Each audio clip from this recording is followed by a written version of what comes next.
बोलो बोलो देवघर वाले बाबा की।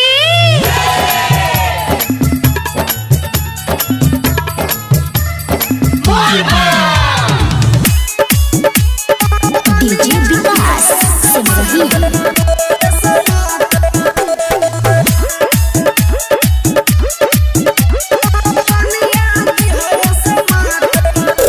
सब दिन करब पूजा पाठ हो भोले बाबा, सब दिन करब पूजा पाठ, सब दिन करब पूजा पाठ हो भोले बाबा, सब दिन करब पूजा पाठ। मौगी दिहाय समाट हो भोले बाबा, कनिया दिहाय समाट, मौगी दिहाय समाट हो भोले बाबा, कनिया दिहाय समाट।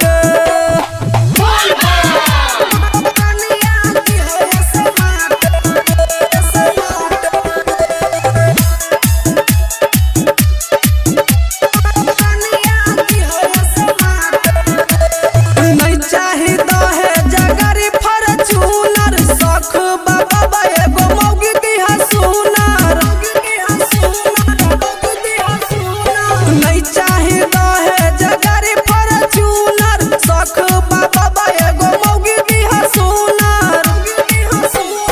जल फूल चढ़ैब बेल पात हो भोले बाबा, जल फूल चढ़ैब बेल पात।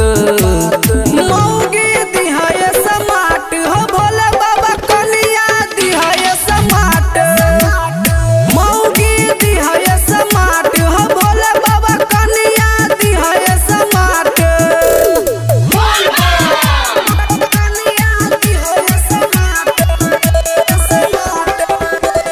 माँ शारदा रिकॉर्डिंग स्टूडियो हनुमान चौक गाढ़ा।